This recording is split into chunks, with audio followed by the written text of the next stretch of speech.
Hi guys, my name is Chloe, welcome back to my channel, and today I'm going to be talking about 10 anticipated reads.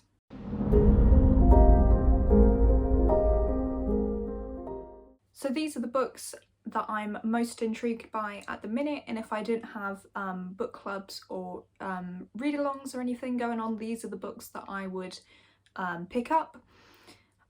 So yeah, some of them are parts of series, some of them are new series, and some of them are standalones. But yeah, let's go through them. So the first one is Amari and the Night Brothers by B.B.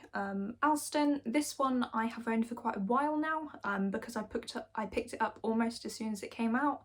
I've heard so many good things about this book and I really want to read it. I just haven't got around to it yet. So in this book we follow Amari, and her older brother has gone missing. And so she finds this briefcase with a load of documents and information in it, telling her that she has been enrolled into the Bureau of Supernatural Affairs, but she has to complete initiation or this training to become a part of this society, and she carries on and goes ahead with it so that she can at the same time find her older brother and find out what happened to him, and she thinks this is the best way to do that. I've heard this one described as Men in Black mixed with Nevermore, and whilst I haven't seen a Men in Black movie myself, I adored Nevermore, so I'm really excited to get to this one and I need to squeeze it in soon. The next book on this list is The School for Good and Evil by Soman, Chainani, I think that's how you say that one.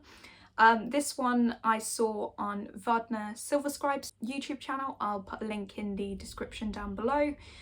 She was currently reading this book, so good things so far, but I read the synopsis and I fell in love with the plot. We're in this world where every year 2 children go missing, and they are sent to these schools, one for good and one for evil.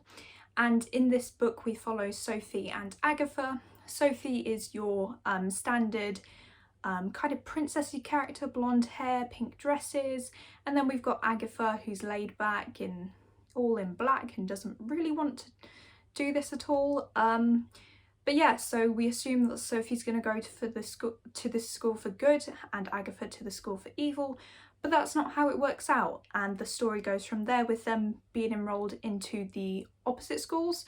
I don't know much more about this book series.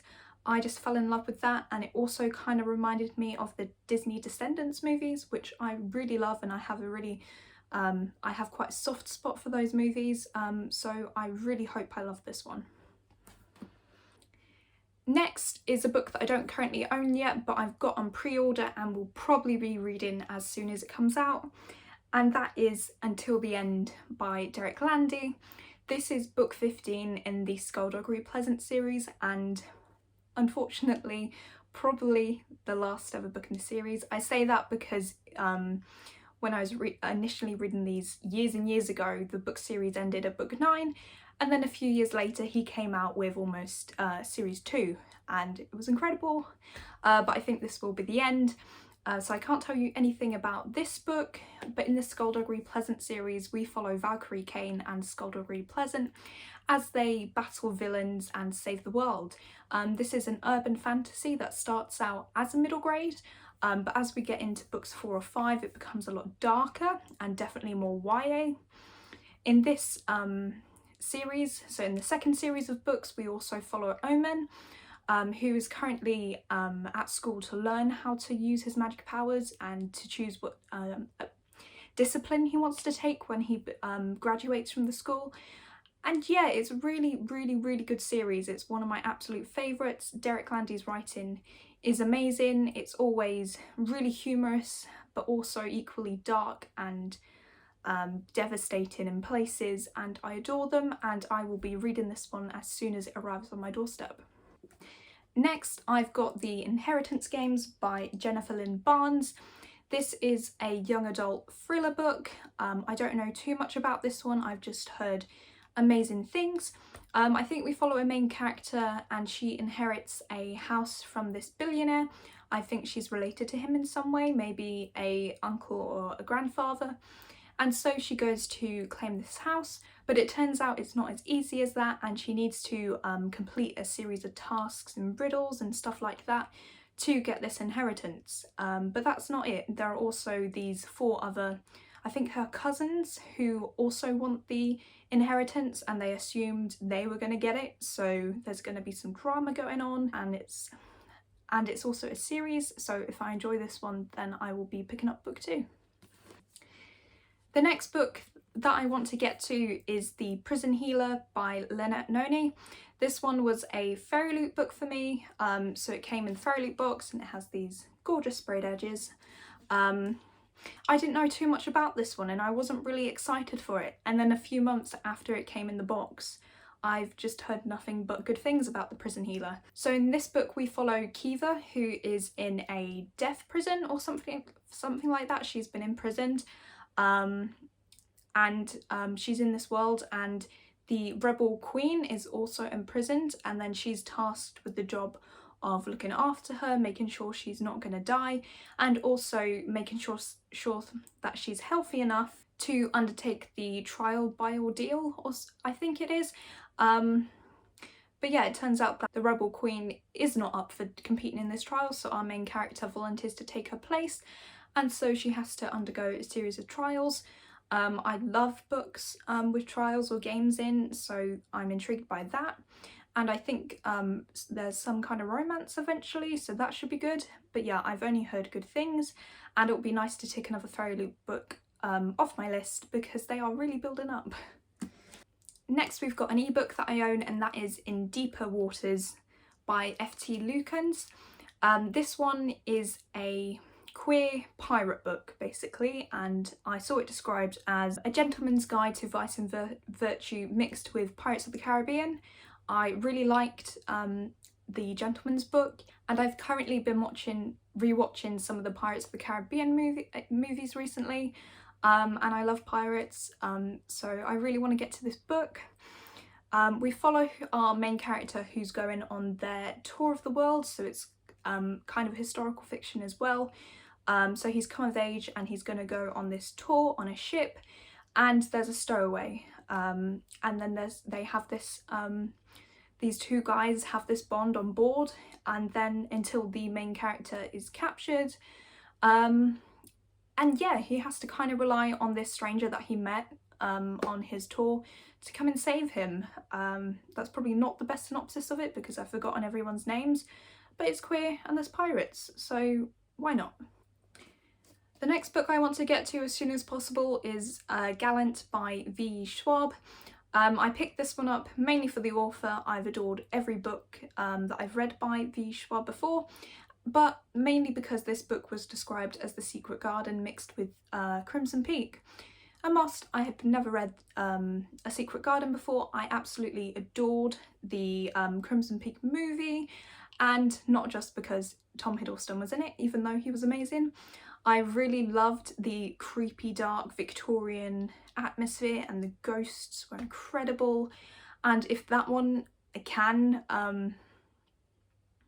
give that same sort of atmosphere, then it's going to be amazing. And I have really, really high hopes because it is V. Schwab. So in this book, we follow Olivia, and she is invited home to Crimson Peak. But when she gets there, into the house, no one knows who she is and nobody's expecting her, which is really strange. And while she's wandering around this house, she sees this sort of ruined, crumbly wall, and she touches it, and I think it's kind of a portal, and she ends up going through to another time period where the house is in ruins. And I think she just wants to unfold the mysteries of the house and Gallant and what the hell is going on. In the synopsis it does mention ghouls and ghosts and stuff like that, so I am very, very, very excited for this book. The next book I want to read soon is another ebook, and that is Home Before Dark by Riley Sager. I haven't read anything by this author before, but I have heard very good things, and I do really enjoy thriller books. And I want to start with this one because it's I've been told it's kind of creepier and almost paranormal in places. So I'm really intrigued by that. In this book we follow Maggie, whose family went to this house and stayed there for 3 weeks, and then they packed up and ran away in the middle of the night.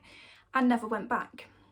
Since then, her father has been writing ghost stories. He's become quite a famous author, claiming that he saw all these supernatural sightings and stuff up at the house, but nobody knows if it was real or not. And then our main character's dad passes away, and so she inherits the house.